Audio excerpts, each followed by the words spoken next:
Healing hearts कार्यशाला भाग 2 में आपका स्वागत है। तो चलिए मैं थोड़ा सा पुनरावलोकन करता हूं। हमने अपने पिछले सत्र में क्या किया? हमने जिन मुख्य बातों पर बात की उनमें से एक है कनेक्ट करना। सुधार करने से पहले जुड़ें। हम जुड़ने के लिए बने हैं, हमें जुड़ने के लिए बुलाया गया है और प्रभु हमसे जुड़ना चाहते हैं और हमें अपने बच्चों से जुड़ने की जरूरत है।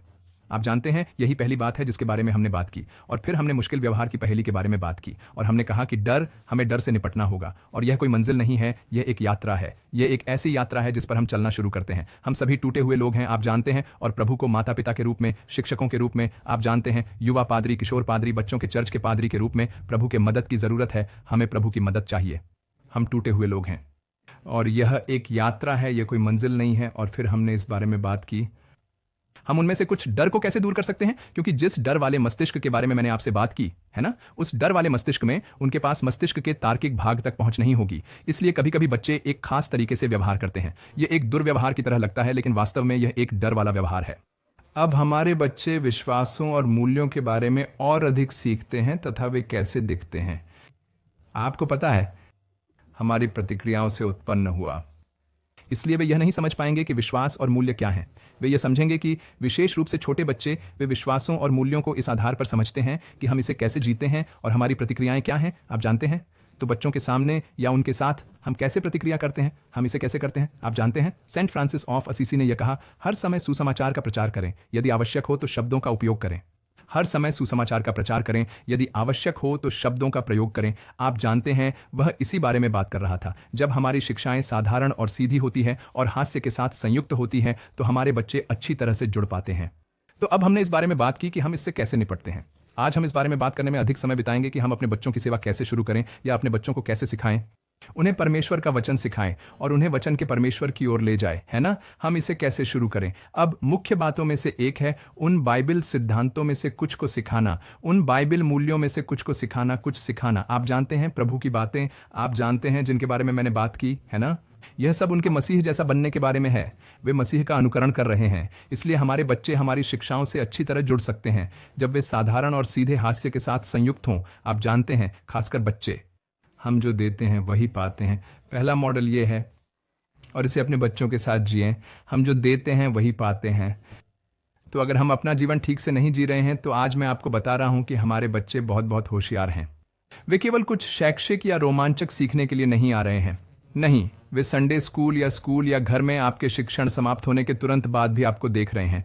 मेरे पिताजी ने मुझे यह बताया, मेरी माँ ने मुझे यह बताया, मेरी शिक्षिका ने यह कहा। लेकिन वह कैसा व्यवहार कर रही है, वह कैसे प्रतिक्रिया दे रही है, वे बहुत सावधानी से देख रहे हैं। खासकर उन लोगों के रूप में जो बच्चों, किशोरों के साथ पादरी हैं। आपको उन 8, 9, 10, 11, 12 साल के बच्चों के साथ बहुत सावधान रहने की ज़रूरत है। आप जानते हैं, वे बहुत तेज़ और चतुर होते हैं जब वे देखना शुरू करते हैं। बाइबल में संदेश इस प्रकार दिया गया है, आप जानते हैं, व्यवस्था, विवरण 6, 6 और 7। इन आज्ञाओं को जो मैंने आज तुम्हें दी हैं अपने हृदयों पर लिख लो, उन्हें अपने अंदर ले आओ और फिर उन्हें अपने अंदर ले आओ। बच्चे, तो अब हमें उस स्थान पर होना चाहिए, इन सभी जगहों पर जहां आप पढ़ाना शुरू कर रहे हैं। और यह सब बहुत से शिक्षक कहते हैं, ठीक है, अब मुझे बहुत प्यार से पेश आना होगा। बहुत से माता पिता कहते हैं, मुझे अपने बच्चों के साथ बहुत प्यार से पेश आना होगा। ठीक है, मैं अपना तरीका बदल दूंगा और ऐसी ही चीजें करूंगा। लेकिन आज मैं एक छोटी सी समस्या देख रहा हूं, कभी कभी हमारे बच्चे ही बॉस बन जाते हैं। कृपया समझिए, आप ही बॉस हैं। कृपया समझिए, आप ही बॉस हैं, यही कुंजी है। इसलिए हमें सीखने की अपेक्षा भूलने की अधिक आवश्यकता है। इसलिए हमें उस जगह पर रहने की जरूरत है। तो मैं अपने बच्चों के साथ बॉस कैसे बन सकता हूं? आप जानते हैं, मैं उस जगह पर कैसे रह सकता हूं? धीरे बोलें और मजबूती से अगुवाई करें। धीरे बोलो और मजबूती से अगुवाई करो। मेरा क्या मतलब है, कभी कभी हम बहुत दृढ़ता से बोलते हैं और धीरे से अगुवाई करते हैं। टीचर, क्या मैं जाकर खेल सकता हूँ? टीचर, क्या मैं जाकर खेल सकता हूँ? टीचर, क्या मैं जाकर खेल सकता हूँ? नहीं, आप जाकर नहीं खेल सकते। हर बार जब आप जाकर खेलते हैं, तुम्हें कितने अंक मिले हैं? तुमने अच्छा प्रदर्शन नहीं किया है। घर में भी कितने? पिछली बार भी तुम्हें अंक नहीं माँ मिले थे। प्लीज प्लीज तुम प्लीज जाकर प्लीज खेल प्लीज, नहीं दादा सकते। दादा please please please please please. वे आते हैं, बच्चे अथक होते हैं, वे बार बार वापस आते रहते हैं, है ना। वे शायद 15 बार, 20 बार आते हैं। वे आना शुरू करते हैं और आखिरी बात जो अरे आपने जाओ, अभी चले कही, जाओ और खेलो। जाओ और खेलो और आओ। यह दृढ़ता से बोलना और धीरे से अगुवाई करना है। मुझे करने दो। इस सिद्धांत पर चलें, धीरे बोलें और मजबूती से अगुवाई करें। प्रिय, मुझे लगता है कि आज का दिन ठीक नहीं है। मुझे लगता है कि कल तुम्हारी परीक्षा है, शायद तुम थोड़ी देर खेल सको। लेकिन मैं तुम्हें ज्यादा देर तक खेलने नहीं दूंगी। माँ प्लीज प्लीज प्लीज प्लीज। नहीं, तुम पहले ही खेल चुकी हो, तुम्हें पता है 10-15 मिनट हैं, तुम पहले ही खेल चुकी हो। मुझे लगता है कि तुम्हें अंदर आना चाहिए। माँ कृपया कृपया कृपया कृपया, वे सभी चाहते हैं कि मैं खेलूं, तुम्हें पता है वे मुझे खेलने के लिए कह रहे हैं, कृपया, वे सभी जोड़ तोड़ करेंगे। तुम धीरे से बोलो, प्रिय मेरा नहीं, एक नहीं है, मेरा नहीं, एक नहीं है। मैं यहाँ एक व्यावहारिक बात कहना चाहता हूँ, विशेष रूप से दंपतियों के लिए, आप जानते हैं, पति पत्नी के लिए, पिता और माता। यदि पिता ने मना कर दिया है, कभी कभी माँ आप उससे सहमत नहीं हो सकते हैं, लेकिन आपको नहीं भी कहना होगा। कभी अगर माँ ने कहा हो नहीं, पिता को भी नहीं कहना पड़ सकता है, या इसके विपरीत अगर पिता ने हाँ कहा है तो आप जानते हैं आपकी माँ को भी हाँ कहना होगा। अगर माँ भी हाँ कहती है तो पिता को भी हाँ कहना पड़ सकता है। आप बाद में कमरे के अंदर उस हाँ और नहीं को लेकर झगड़ते हैं। लेकिन बच्चों को देखना चाहिए। देखिए, हमारे कुछ बच्चे बहुत अच्छे हैं, उन्हें पता है कि किससे क्या अनुमति मांगनी है, किस समय मांगना है। खास तौर पर जब कुछ माएँ सुबह सुबह ऐसे ही खाना बना रही होती हैं और एक लड़की आकर कहती है, माँ मुझे वहाँ जाना है। हाँ हाँ हाँ, जाओ जाओ जाओ। और शाम कहती है, तुमने मुझे कल ही इजाज़त दी थी। माँ कहती है, सच में? बच्चे बहुत होशियार होते हैं, उन्हें पता होता है कि किससे परमिशन लेनी है। आप जानते ही होंगे, धीरे से बात करें और मजबूती से अगुवाई करें। धीरे से बोलें और मजबूती से अगुवाई करें। डर से प्रेरित नियंत्रण से दीर्घकालिक लाभ नहीं मिलेगा। मैंने पिछले सत्र में इसके बारे में थोड़ी बात की थी। उन्हें डर की उस स्थिति में लाने के लिए, उन्हें डर के द्वारा नियंत्रित करने के लिए आपको यह करना होगा, अन्यथा आप देखेंगे कि जो होने वाला है वह वास्तव में दीर्घकालिक लाभ नहीं देगा।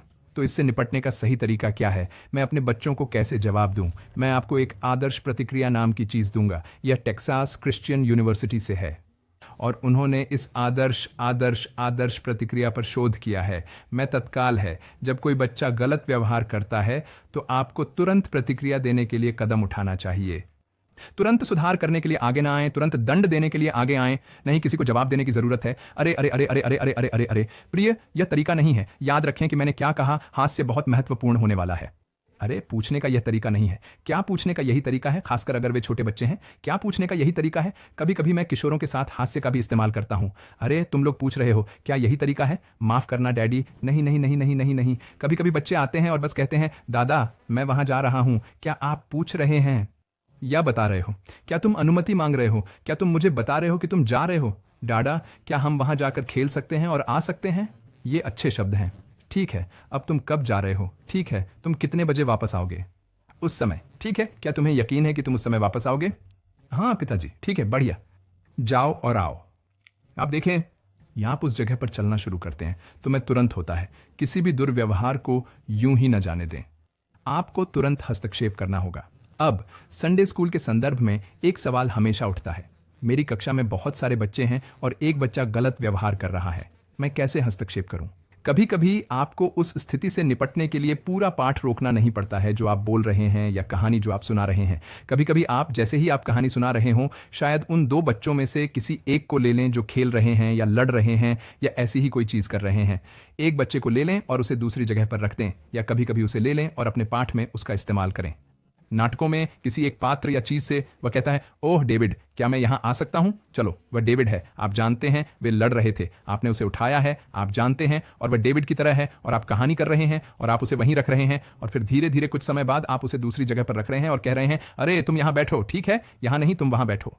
या फिर वहां मौजूद टीम के किसी सदस्य वहां मौजूद शिक्षकों से कहें और वे कहें, अरे जब आप कहानी सुना रहे हों तो उन्हें वह चीज दे दें ताकि वे आकर उससे निपट सकें। तो किसी तरह कभी कभी शायद आप अकेले व्यक्ति हों और आप तुरंत उससे निपटने में सक्षम न हों, शायद वहीं रुकें और कहें, प्रिय मैं देख रहा हूं कि क्या हो रहा है, मैं कक्षा समाप्त होने के बाद आपसे बात करना चाहता हूं, ठीक है? मैं तुमसे बात करूंगा, ठीक है? तुम अद्भुत हो, लेकिन हम बात करेंगे। और फिर आप आगे बढ़ना शुरू करते हैं। तो तुरंत कुछ ऐसा जो जरूरी है। 2, जब भी आप किसी बच्चे के दुर्व्यवहार पर प्रतिक्रिया कर रहे हों या उसे सुधार रहे हों तो यह प्रत्यक्ष होना चाहिए। इसका सीधा अर्थ यह होना चाहिए कि आप रूपक का उपयोग नहीं कर सकते और आप जानते हैं आप चित्रण का उपयोग नहीं कर रहे हैं। आज कोई व्यक्ति गलत तरीके से व्यवहार कर रहा था, यह ऐसा है जैसे किसी ने उस जगह पर ऐसा व्यवहार किया हो, आप जानते हैं, है ना? नहीं, यह प्रत्यक्ष होना चाहिए। प्रिय, आप इस तरह से व्यवहार कर रहे थे, आपने यह किया और आपने वह किया और उसके कारण यह परिणाम हुआ।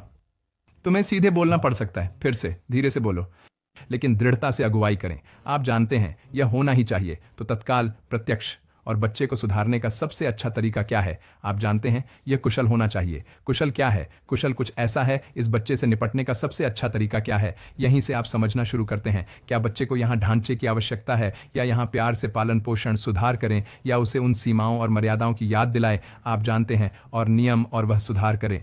इसे करने का सही तरीका क्या है? यह कुशल होना चाहिए। और कृपया समझें, हर बच्चा बहुत अनोखा होता है। हर बच्चा बहुत अनोखा होता है। हम बच्चे के साथ वैसा व्यवहार नहीं कर सकते जैसा हम किसी और के साथ करते हैं, नहीं। इसलिए तुरंत, सीधे, कुशल तरीके से। और फिर यह कार्रवाई आधारित होना चाहिए, जिसका मतलब है कि अगर आप चाहते हैं कि बच्चा उस खास तरीके से व्यवहार न करे, तो आपको बस इतना कहना होगा, अरे क्या आप जानते हैं आपने एक खास तरीके से बात की, क्या आप बस माफ़ी मांग सकते हैं? क्या आप बस माफ़ी मांग सकते हैं? हाल ही में मेरा 3 साल का बच्चा आया, वह एक खास तरह से व्यवहार करता था। आप जानते हैं हमें उसे सुधारना पड़ा, और उसके बाद वह बाहर आया और फिर वह अपने बड़े भाई को ढूंढ रहा था। आप जानते हैं, भाइयों में से एक और बोला, वह कहाँ है, वह कहाँ है? मेरी पत्नी ने पूछा, वह उसे क्यों ढूंढ रहा है? तो किसी ने कहा, नहीं, वह कमरे के अंदर है। तो उसने फिर कमरा खोला, फिर वह अंदर गया और बोला, मुझे माफ़ कर दो, क्योंकि हमने उसे बताया था वह सिर्फ 3 साल का है, लेकिन हमने उससे कहा था, अरे जब भी तुम मिलने जाओगे तो तुरंत इस भैया से माफ़ी मांगना होगा। तो ये एक क्रिया आधारित है। मैं ऐसा दोबारा नहीं करूँगा, मैं तुम्हें नहीं मारूंगा, मैं तुम्हें नहीं काटूंगा, मैं तुम्हें जानते हो, तुम पर चीज़ें नहीं घुमाऊंगा, तुम्हें पता है। तो यह एक क्रिया आधारित है। तो तत्काल, प्रत्यक्ष, कुशल, क्रिया आधारित। और फिर एक बहुत ही महत्वपूर्ण बिंदु है, यह बच्चे के व्यवहार पर आधारित है, बच्चे के व्यक्तित्व पर नहीं। तो आप उस व्यक्ति से परेशान नहीं हैं, या आप समस्या से परेशान हैं।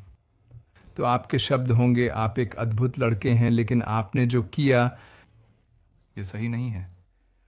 तो मैंने बचपन में देखा है, लोग हमेशा मुझे बुलाते थे और कहते थे, तुम भैंस हो, तुम ये हो, तुम वो हो, तुम स्वर हो, और तुम हमेशा ऐसे ही व्यवहार करते हो। नहीं, यह मुझ पर व्यक्तिगत हमला था। इसने व्यक्ति पर हमला नहीं किया, लेकिन समस्या पर हमला किया। तुम एक अद्भुत लड़के हो, लेकिन तुमने जो किया वह बहुत बढ़िया नहीं था। शायद तुम इसे बदल सकते हो। तो यह आदर्श प्रतिक्रिया है। अब मैं आज्ञा का उल्लंघन कैसे निपटूं? इसका मतलब है कि कोई व्यक्ति जो बहुत बहुत मजबूत, दृढ़ इच्छा शक्ति वाला है, और वह आपका बिल्कुल भी सम्मान नहीं करना चाहता। दिल का असली मामला यह नहीं है कि आप आज्ञा का उल्लंघन को सुधारते हैं या नहीं, बल्कि यह है कि आप इसे कैसे सुधारते हैं। क्या आप इसे सुधारने जा रहे हैं या नहीं? नहीं, यह बात नहीं है, लेकिन आप इसे कैसे ठीक करेंगे? तो फिर अनादर और आज्ञा का उल्लंघन के प्रति हमेशा शून्य सहनशीलता होती है ना? ये कुछ ऐसा है जिसे हमें अधिकार के स्थान से निर्धारित करने की आवश्यकता है। मैंने आपको बताया है ना, आप बॉस हैं, आप जानते हैं, आपको इसे निर्धारित करने की आवश्यकता है। इसके लिए कोई स्थान नहीं है आज्ञा का उल्लंघन या अनादर, नहीं। इसके लिए शून्य सहनशीलता है। आपको सम्मान करना होगा। फिर से, ये किसी सत्तावादी तरह के सम्मान की जगह से नहीं है, लेकिन एक ऐसी जगह जहां हम बच्चे को यह समझने में मदद करना शुरू करते हैं कि उसे सम्मान क्यों चाहिए, उसे वह सम्मान दिलाने के लिए क्या करना चाहिए। आप जानते हैं, परमेश्वर आज्ञा का उल्लंघन को स्वीकार नहीं करते, अनदेखा नहीं करते या नज़रअंदाज नहीं करते। मैं परमेश्वर के बारे में बात कर रहा हूं। आदान के बगीचे में और शिक्षकों के रूप में हमें भी ऐसा नहीं करना चाहिए। उसने आज्ञा का उल्लंघन के बारे में नहीं सोचा, वह बस इतना कह सकता था, ओह आदम और हवा, मैं जानता हूं कि मैं एक प्रेमपूर्ण ईश्वर हूं, मुझे लगता है कि तुमने आज्ञा को तोड़। ठीक है, ये ठीक है, नहीं? उन्होंने कहा आपके पास पाप किया, उसने उन्हें अदन के बगीचे से बाहर निकाल दिया। हमेशा परिणाम होते हैं, आप जानते हैं। हमारे बच्चों को यह समझने की जरूरत है। अब मैं आपको यहाँ एक बहुत ही महत्वपूर्ण खंड में ले जा रहा हूँ। इसे जुड़ाव के स्तर कहा जाता है। तो जब कोई बच्चा किसी खास तरीके से गलत व्यवहार कर रहा हो या किसी खास तरीके से व्यवहार कर रहा हो, तो पहला स्तर क्या है? इसका पहला स्तर एक चंचल स्तर है। चंचल स्तर क्या है? ये कोई खेल रहा है और सोचता है, अरे ये व्यवहार करने का तरीका नहीं है। हाँ हाँ हाँ हाँ हाँ, ये व्यवहार करने का सही तरीका नहीं है प्रिय। मैं जानता हूं कि जब मैं यह कह रहा हूं तो आप सभी वहां बैठे हैं और कह रहे हैं कि जब हम इतने तनाव में हैं तो हम इस तरह कहां गाते हैं या हम कहां से शुरू करते हैं। मैं ये समझता हूं, लेकिन वह चंचल जुड़ाव, वे बच्चे हैं, आप जानते हैं, वे किशोर हैं, बस इतना ही, ये सब उनका दिमाग है। आप जानते हैं, हम उस स्थिति को समझने के लिए जो गंभीरता दिखाते हैं, उन्हें उसके बारे में कोई जानकारी नहीं होती। वे इसे बिल्कुल नहीं समझते, वे इसे बिल्कुल नहीं समझते। इसलिए जुड़ाव का पहला स्तर एक चंचल जुड़ाव है। बहुत ही चंचल तरीके से आप सुधार करना शुरू कर रहे हैं। यदि वह विशेष चंचल तरीका काम नहीं कर रहा है, आप जानते हैं वह स्तर काम नहीं कर रहा है, तो अगला चरण है शांत करने वाला जुड़ाव। शांत करने वाला जुड़ाव क्या होता है? शांत करने वाला जुड़ाव वह होता है जिसमें आप बच्चे को लेकर आते हैं और कहते हैं, प्रिय क्या तुम मेरे साथ आकर बैठ सकते हो, मैंने तुमसे समय के बारे में बात की थी, टाइम आउट नहीं है ना, तुम जाकर खेल नहीं सकते, नहीं तुम एक खास तरह से व्यवहार कर रहे हो, क्या तुम मेरे साथ आकर बैठ सकते हो प्लीज, हम इस बारे में बात करेंगे। आपको ऐसा करने के लिए क्या मजबूर कर रहा है? मैंने आपको बताया, क्यों वाला सवाल नहीं बल्कि क्या वाला सवाल। आपको ऐसा करने के लिए क्या मजबूर कर रहा है? आप जानते हैं आपको क्या परेशान कर रहा है कि आप इस तरह से व्यवहार कर रहे हैं। आप जानते हैं आप बात करना और ऐसी ही चीजें करना शुरू कर रहे हैं और फिर आपको तुरंत वापस आने की जरूरत है। तो चंचल जुड़ाव काम नहीं आया, तो आप शांत जुड़ाव में आ गए। अब शांत जुड़ाव, आप बैठे और बातें की और इस तरह की बातें की, फिर तुरंत आपको चंचल जुड़ाव में वापस आना होगा। आपको चंचल जुड़ाव में वापस आना होगा जहां आप फिर से शुरू करते हैं, हास्य और उस सब में वापस जाते हैं। अच्छा लड़का, मेरा मतलब है तुम अच्छा कर रहे हो, क्या तुमने ये समझ लिया? ठीक है, बढ़िया। हाँ, वह फिर से खेलने के लिए वापस आ रहा है। हाँ, उसे एक अच्छा हाथ दो, वह एक शानदार लड़का है। तो चंचल जुड़ाव काम नहीं आया, फिर आप शांत जुड़ाव में आ गए। अब शांत जुड़ाव भी काम नहीं आया। मुझे लगता है कि फिर आपको संरचित जुड़ाव में जाने की जरूरत है। संरचित जुड़ाव क्या है? संरचित जुड़ाव विकल्प और समझौते हैं। आप विकल्प देना शुरू कर रहे हैं और कह रहे हैं, अरे ऐसा करने के बजाय क्या आप यह कर सकते हैं, ऐसा करने के बजाय क्या आप वह कर सकते हैं। आप जानते हैं तो आप विकल्प देना शुरू कर रहे हैं। आप जानते हैं यह क्या है इस जगह पर, या कभी कभी समझौता। पिताजी मैं 1 घंटे के लिए खेलना चाहता हूं। नहीं, मैं खेलना चाहता हूं। नहीं, 1 घंटा आप नहीं खेल सकते, शायद 20 मिनट, नहीं शायद 40 मिनट, और कहो ठीक है मैं तुम्हें 30 मिनट देता हूं। तो तुम समझौता कर रहे हो लेकिन तुम अभी भी अपना रास्ता बना रहे हो। तुम जानते हो उस जगह पर, तुम जानते हो। अब इनमें से कोई भी स्तर काम नहीं आया। चंचल जुड़ाव, शांत जुड़ाव, संरचित जुड़ाव काम नहीं आया। जुड़ाव का अगला स्तर क्या है? यह सुरक्षात्मक जुड़ाव है। सुरक्षात्मक जुड़ाव क्या है? यह वह जगह है जहां बच्चा खुद के लिए खतरा बन जाता है और दूसरों के लिए खतरा। तो यह वह जगह है जहां मैं सोचता हूं कि माता पिता के रूप में आपको बच्चे के साथ बहुत ही गंभीरता से बात करनी होगी, या शिक्षक के रूप में आपको उन्हें प्रधानाचार्य के पास ले जाना होगा, या हो सकता है कि संडे स्कूल के शिक्षक जाकर युवा पादरी या मुख्य पादरी से बात करें, उन्हें बताएं कि क्या हो रहा है, या माता पिता को बुलाकर उनसे बात करें। अब आपको इस बच्चे की रक्षा करना सीखना होगा। बच्चा खुद को चोट पहुंचाना शुरू कर रहा है और दूसरों को चोट पहुंचाना, बच्चे को चोट लगना शुरू हो गया है। तो ऐसा ही है, आपने जुड़ाव के उन स्तरों को देखा तो आप तुरंत नहीं करते। थोड़े समय के लिए आपके पास उन्हें सही करने के लिए एक बड़ी सुनामी नहीं है। नहीं नहीं नहीं नहीं नहीं नहीं, आप जुड़ाव के इन स्तरों पर जाते हैं। बच्चों के मंत्रियों के लिए कुछ नियम क्या हैं? कनेक्शन पर ध्यान दें। मैंने कनेक्शन के बारे में बात की है ना। एक बच्चा गुस्सा, आक्रामकता, पलटवार, रोना या किसी अन्य तरीके से सत्र पर हावी नहीं हो सकता है। रणनीति, वे उस पर हावी नहीं हो सकते। यहीं से आप शुरू करते हैं। ओह ये एक अच्छा लड़का नहीं है, हाँ ये एक अच्छी लड़की नहीं है, चलो तुम ये करो। शिक्षक दयालु, निष्पक्ष और सुसंगत होते हैं, इसलिए वे शांत और नियंत्रण में रहते हैं। आप जानते हैं, इसलिए वे ढांचा और सीमाएं लागू करते हैं। बच्चे को अपनी जरूरतों को सीधे और सम्मानपूर्वक व्यक्त करने के लिए शब्दों का उपयोग करने के लिए प्रोत्साहित किया जाता है। शिक्षक बच्चे की सीमाओं का सम्मान करते हैं और उसकी जरूरतों और निवेदनों को सम्मानपूर्वक सुनते हैं। वे कभी भी बच्चे के दृष्टिकोण को शर्मिंदा या ठट्ठा नहीं करते हैं। यह एक बहुत ही महत्वपूर्ण बात है। कभी भी अपने बच्चों का ठट्ठा न उड़ाएं, उन्हें कभी भी शर्मिंदा न करें क्योंकि उन्होंने जो कहा या किया या ऐसी ही कोई बात, यह एक बहुत ही महत्वपूर्ण सिद्धांत है। शिक्षक सभी उचित जरूरतों और निवेदनों को पूरा करते हैं। जब भी संभव हो वे हाँ कहते हैं। अब आप हाँ के साथ ना भी कह सकते हैं। कैसे? क्या मैं अभी वहां जाकर खेल सकता हूं? ओह हाँ बिल्कुल, मुझे लगता है कि अगर आप वहां जाकर खेलेंगे तो यह वाकई बहुत अच्छा होगा। लेकिन आप जानते हैं क्या, आज नहीं हो सकता, शायद कल हो जाए। लेकिन आपने हाँ से शुरुआत की, आपने नहीं से शुरुआत नहीं की थी। तुम्हें पता है तुम वास्तव में नहीं कह रहे हो, लेकिन आप हाँ से शुरू कर रहे हैं। हाँ, हर कोई खेलना चाहेगा। हे परमेश्वर, ओह ये बहुत बढ़िया होगा। ओह आपके दोस्त भी आएंगे। हे परमेश्वर, हाँ ये बहुत मजेदार होगा। लेकिन आज नहीं प्रिय, हम बाहर जा रहे हैं, इसलिए हमें तैयार होना पड़ सकता है। मुझे पता है कि यह बहुत मुश्किल होने वाला है, लेकिन कल आप खेल सकते हैं। बिल्कुल।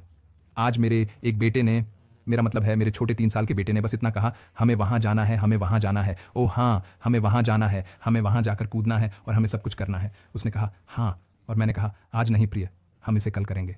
मैं वादा करता हूं कि मैं कल तुम्हें ले जाऊंगा। आप जानते हैं, तो आप हाँ से शुरू करते हैं। आप जानते हैं, शिक्षक दुर्व्यवहार पर तुरंत प्रतिक्रिया देते हैं। ठीक है, वे बच्चे को बेहतर विकल्पों की ओर पुनर्निर्देशित करते हैं। ऐसा करने के बजाय क्या आप ऐसा कर सकते हैं?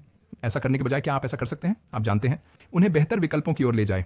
एक बार जब संघर्ष हल हो जाता है तो वापस उस चंचल जुड़ाव, उस गर्मजोशी भरे जुड़ाव पर लौटें। आप जानते हैं, हास्य के साथ। आप जानते हैं, कृपया इसे समझें। हर अवसर पर पोषण करना एक बहुत ही महत्वपूर्ण कुंजी है। यदि हमें अपने बच्चों से वैसा ही प्रेम करना है जैसा मसीह प्रेम करता है, तो उस तरह का प्यार बहुत महंगा है। यह निस्वार्थ प्रेम है। यह ऐसा प्रेम है जो संदेह का लाभ देता है। ये ऐसा प्रेम है जो समस्या की बजाय बच्चे पर केंद्रित होता है। एक ऐसा प्रेम जो बच्चे को ढकने के लिए हमेशा तैयार रहता है। प्रेम अनेक पापों को ढक देता है। हमें हर दिन खुद के लिए मरना पड़ता है और हमें यह दिखावा नहीं करना चाहिए कि यह आसान होगा या यह हमारे लिए स्वाभाविक रूप से होगा। नहीं, हमें मरना ही होगा अपने आप को। बच्चों को पढ़ाना एक महान कार्य है। यह एक महान कार्य है जिसकी कीमत भी बहुत अधिक है। कृपया इसे समझिए, कृपया इसे समझिए। मैं ये बात भारी मन से कह रहा हूं। यदि आप बच्चों के साथ काम कर रहे हैं, किशोरों के साथ काम कर रहे हैं, तो आप कुछ अद्भुत काम कर रहे हैं। अद्भुत। आप एक ऐसी पीढ़ी में निवेश कर रहे हैं जो प्रभु के लिए खड़ी होगी। आप एक ऐसे बच्चे के जीवन में निवेश कर रहे हैं जो बहुत सारे फल देगा। आप जानते हैं ये कई गुना फसल आने वाली है। इसलिए बच्चों के साथ आपका समय, किशोरों के साथ आपका समय बहुत बहुत महत्वपूर्ण होने वाला है। जहां तक मेरा सवाल है, मैं पिछले 31-32 वर्षों से बच्चों और किशोरों के साथ काम कर रहा हूं।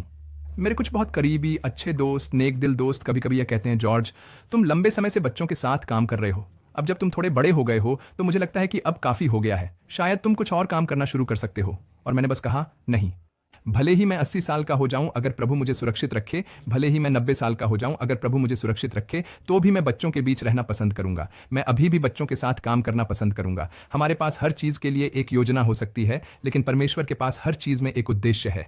हमारे पास हर चीज के लिए एक योजना हो सकती है, लेकिन परमेश्वर के पास हर चीज में एक उद्देश्य है। अब मैं आपको इन सक्रिय रणनीतियों के साथ छोड़ना चाहता हूं। अब यदि आपको बच्चों के साथ व्यवहार करना है तो आप जानते हैं जिस तरह से आप प्रतिक्रिया करना शुरू करते हैं, जिस तरह से हम बच्चों के साथ बातचीत और संबंध बनाना शुरू करते हैं, उससे उपचार शुरू होता है। जरूरत पड़ने से पहले ही विकल्प तय कर लें। तो इससे पहले कि आप इसके बारे में सोचें, ठीक है मैं बच्चों से यह कहने जा रहा हूं, अगर बच्चे विरोध करने जा रहे हैं या बच्चे कहने जा रहे हैं मैं यह नहीं करना चाहता, मैं वह करना चाहता हूं, ऐसे कौन से विकल्प हैं जो आप उनके सामने रख सकते हैं? आप जानते हैं, पहले से तैयारी करें। ऐसे कौन से विकल्प हैं जो आप चुन सकते हैं? अपने बच्चे को आने वाली चीजों के लिए तैयार करें। आश्चर्य से तुरंत मत कहो, ओह ये होने वाला है, चलो चलो। कभी कभी बस कहो, अरे अगले सप्ताह हम ये करने जा रहे हैं, हाँ ये होने वाला है, इसके लिए प्रतीक्षा करें। आप जानते हैं, तैयारी करें और ये रोमांचक होने वाला है, तो तैयार होकर आओ। आप जानते हैं, उस जगह पर रहो। आप जानते हैं। और यदि आप जा रहे हैं तो कभी कभी आप जानते हैं, मैंने कुछ स्थानों पर कुछ सत्र किए हैं जहां बच्चे थे, विशेष रूप से किशोर, बहुत ही अनुशासित थे, बहुत अनियंत्रित, माफ कीजिए मैं कह रहा हूं बहुत अनियंत्रित। और उन्होंने एक निश्चित तरीके से व्यवहार किया है। और मैंने उनसे कहा, अरे तुम्हें पता है क्या, अगले सप्ताह जब हम यह करने जा रहे हैं, यदि आप लोग इस तरह से व्यवहार करने जा रहे हैं तो मुझे लगता है कि हम वह गतिविधि नहीं करेंगे। आप जानते हैं हम ऐसा नहीं कर सकते। कई बार ऐसा होता है कि मैंने गतिविधि नहीं की होती और फिर मैं उनके साथ बैठकर बात करता हूं और फिर उसके बाद समय पहले ही बीत चुका है और आखिरी भाग मैंने गतिविधि का थोड़ा सा हिस्सा पूरा कर लिया है। इसलिए अपने बच्चे को आने वाली चीजों के लिए तैयार करें। अलगाव को आसान बनाएं। अलगाव का मतलब है कि आप एक कक्षा से दूसरी कक्षा में जा रहे हैं या एक गतिविधि से दूसरी गतिविधि में जा रहे हैं। आप कहते हैं, अरे दोस्तों 5 मिनट और। आप जानते हैं, अरे दोस्तों 3 मिनट और। बदलावों को आसान बनाएं। अचानक आप ऐसा करते हैं, खासकर छोटे बच्चों के लिए। वे कहेंगे, नहीं मुझे यह पसंद आ रहा है, नहीं मैडम, नहीं मैडम। बदलाव को सहज बनाएं। आप जानते हैं, तो आप जानते हैं, उन गलत व्यवहारों में से कुछ नहीं करेंगे। अपने बच्चे के दिन को संतुलित रखें। इसलिए यह एक ऐसा दिन है जिसमें आपके पास अलग अलग तरह की चीजें होती हैं। आप जानते हैं, खासकर आपकी अपनी कक्षा में। आप जानते हैं, खास तौर पर आपके पास 1 घंटा होता है। देखिए, अलग अलग तरह की चीजें होती हैं। कोई जगह होनी चाहिए जहां गाना हो, कोई जगह होनी चाहिए जहां आप कुछ रंग भर रहे हो, कोई जगह सुनने की हो, कोई जगह शायद बात करने की हो, कोई जगह शायद बातचीत करने की हो। तो सभी तरह की चीजें होने लगती हैं। बच्चे के सत्र को, आप जानते हैं, या बच्चे के दिन को बहुत संतुलित रखें। किसी गतिविधि के बाद उत्साहित बच्चे को शांत करने के लिए पैटर्न का पालन करें। कभी कभी वे किसी गतिविधि के बाद इतने उत्साहित होते हैं कि आप उन्हें शांत नहीं कर पाते। शायद कुछ ऐसा करें जिससे वे शांत हो जाएं। और यही कारण है कि कभी कभी संडे स्कूल और उस सब में उनके पास रंग भरने का समय या पहेलियां या आप जानते हैं ऐसी चीजें होती हैं। वे किसी खेल को लेकर बहुत उत्साहित थे या एक्शन गानों को लेकर बहुत उत्साहित थे, लेकिन अब वे शांत हो गए हैं और वे इसे करना शुरू कर रहे हैं। और फिर आप शायद कोई कहानी साझा करने में सक्षम हैं। आप जानते हैं, ओवरलोड से बचें। ओवरलोड का मतलब है संवेदी ओवरलोड। अगर आप एक ही जगह पर बहुत सारी चीजें कर रहे हैं तो ये कुछ बच्चों के लिए ट्रिगर बन सकता है। मैं इन चीजों के मनोवैज्ञानिक पहलुओं पर नहीं जा रहा हूं, लेकिन कभी कभी यह बच्चे के लिए ओवरलोड बन जाता है। इसलिए बच्चे को बहुत सारी अलग अलग चीजों से ओवरलोड न करें। आप एक शिक्षक के रूप में, कभी कभी मैं एक नए शिक्षक के रूप में, मैंने एक सत्र में बहुत सारी चीजें करने की कोशिश की है। नहीं, कभी कभी ये सिर्फ कुछ चीजें होती हैं। बस उन कुछ चीजों पर ध्यान केंद्रित करें जिन्हें सही तरीके से किया जा सकता है। ओवरलोड के कुछ लक्षण क्या हैं? आप जानते हैं, अति उत्साहित घायल व्यवहार, जिसका अर्थ है कि वे इस तरह की चीजें करना जारी नहीं रखना चाहते हैं। आंखों में जंगलीपन, वे जैसे ओह क्रोध, आप जानते हैं। संकुचित या फैली हुई पुतलियां, आप जानते हैं। त्वचा के रंग में बदलाव, चक्कर आना, पीछे हटने वाला व्यवहार, कभी कभी मतली। कभी कभी ये बच्चे होते हैं जो आप जानते हैं बाहरी चीजें करते हैं, लेकिन कुछ बच्चे हैं शायद आप जानते हैं सिकुड़ने लगते हैं, आप जानते हैं।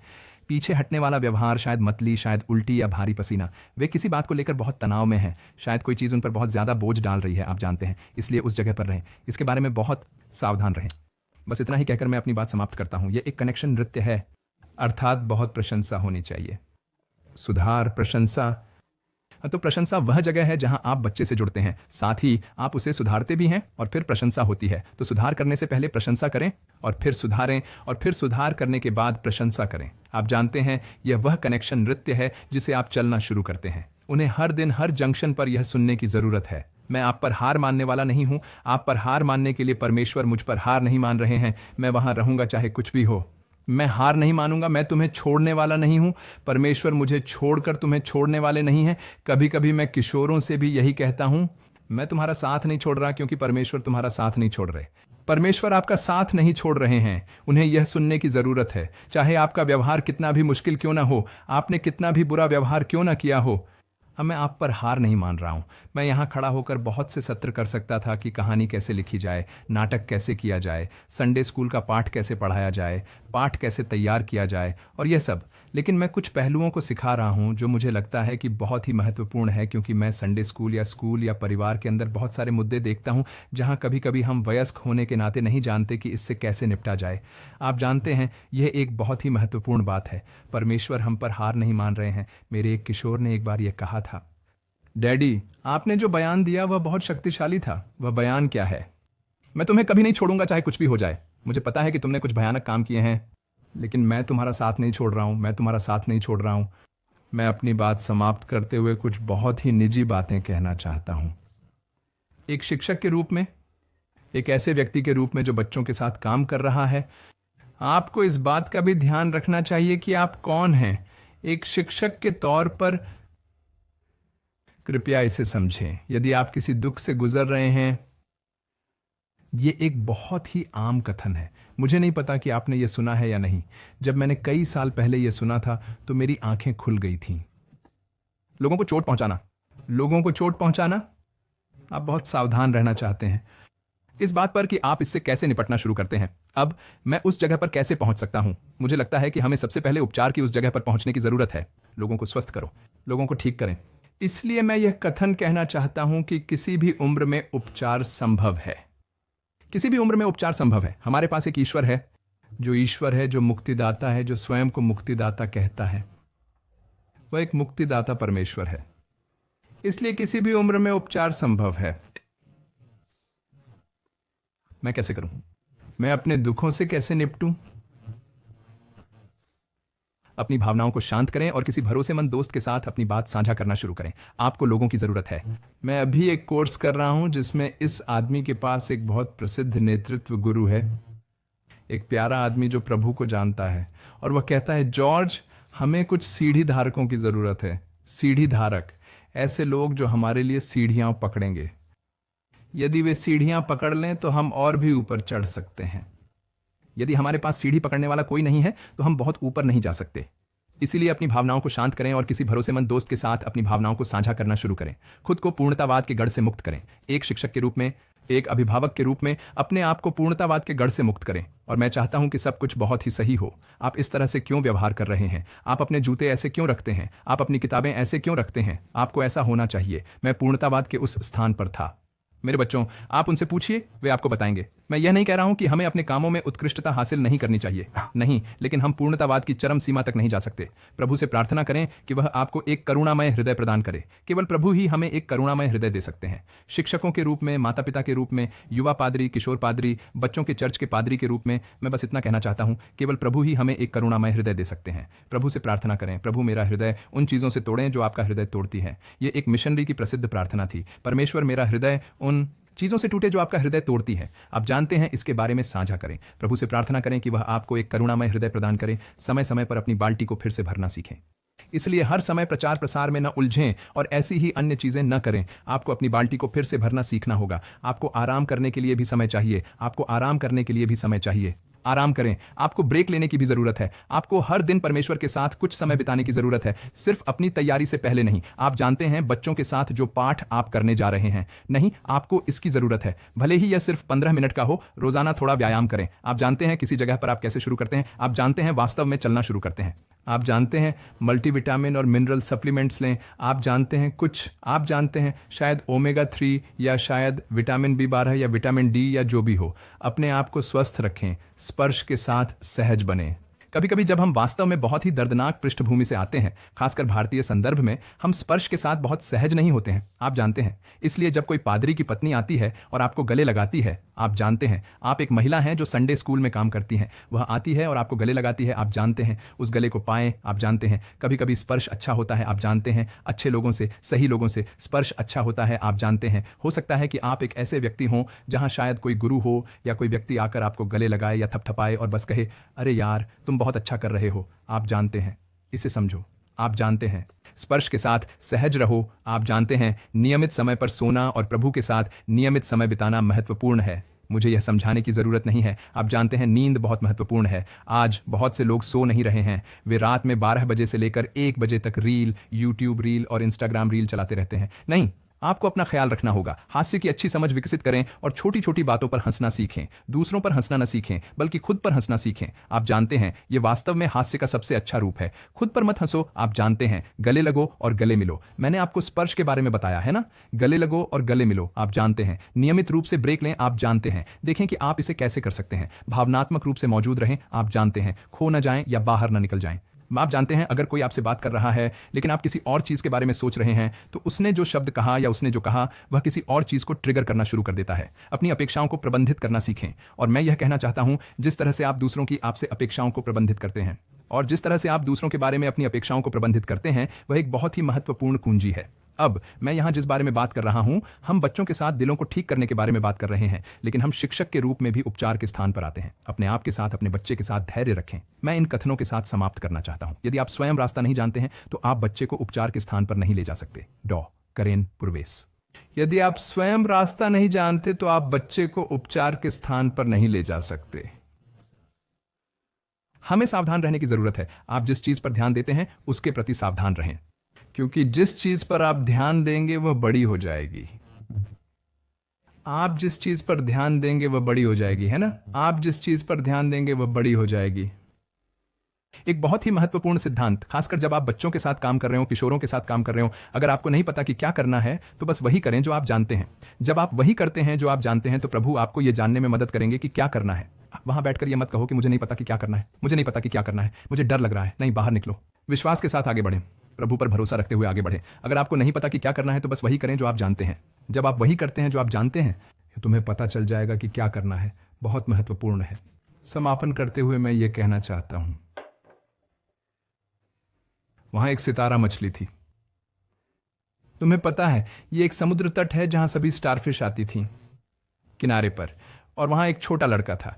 वह एक स्टारफिश लेकर उसे फेंक रहा था और इधर उधर घूम रहा था, और फिर उसने एक और स्टारफिश ली और उसे फेंकते हुए इधर उधर घूम रहा था। उसने एक और स्टारफिश ली और उसे फेंकते हुए इधर उधर घूम रहा था, और फिर उसने कुछ स्टारफिश छोड़ दी। वहां बहुत सारी स्टारफिश थीं जो किनारे पर आ रही थीं। आप जानते हैं, समुद्र उन्हें ला रहा था, लेकिन उसने कुछ स्टारफिश फेंक दी। वह इधर उधर घूम रहा था। एक बूढ़ा आदमी यह सब देख रहा था। उसने उस लड़के को बुलाया और कहा, अरे लड़के, तुम क्या कर रहे हो? आप कोई फर्क नहीं डाल सकते। आप इन सभी स्टारफिश को फेंक नहीं सकते वापस सागर में, समुद्र में। आप इसे फेंक नहीं सकते। मेरा मतलब है, आप अपना समय क्यों बर्बाद कर रहे हैं? ये तो बस, आप जानते हैं, आप बस 1 या 2 को समुद्र में फेंक रहे हैं, है ना? आप ऐसा क्यों कर रहे हैं? अगर आप ऐसा कर रहे हैं तो ठीक से करें, सबको बचाए। लड़का मुस्कुराया, छोटा लड़का बूढ़े आदमी की ओर देखकर मुस्कुराया, और फिर उसने एक स्टारफिश को आते देखा। उसने उसे हाथ में लिया और फिर उसे फिर से समुद्र में फेंक दिया, और उसने कहा, मैंने इसके लिए एक बदलाव किया है, मैंने इसके लिए एक अंतर बनाया। शिक्षक, अभिभावक, दादा दादी, युवा पादरी, किशोर पादरी, बच्चों के चर्च पादरी, मैं ये कहना चाहता हूं, आप और मैं उसे एक जीवन में बदलाव लाने के लिए बुलाए गए हैं। वह एक बच्चा बिली ग्राहम बन सकते हैं। वह एक बच्चा बिली ग्राहम बन सकता है। वो एक बच्चा पंडिता रमाबाई बन सकता है। मुक्ति मिशन की स्थापना। वो एक बच्चा एमी कारमाइकल बन सकता है जो डोनावुड में आई और बहुत सारी देवदासी लड़कियों को बचाया। वो एक बच्चा हो सकता है विलियम कैरी जो कलकत्ता आए थे। वह एक बच्चा। देखिए, हमें कभी भी उस जीवन को हल्के में नहीं लेना चाहिए। आप उसे एक बच्चे को आशीर्वाद देंगे और उसे कुछ देंगे, वह एक बच्चा बहुत बड़ा बदलाव लाएगा। कोई ऐसा व्यक्ति जो मेरे साथ खड़ा रहा और जब मैं छोटा लड़का था तब मेरी मदद की, और आज मैं यहीं इस स्थान पर हूं।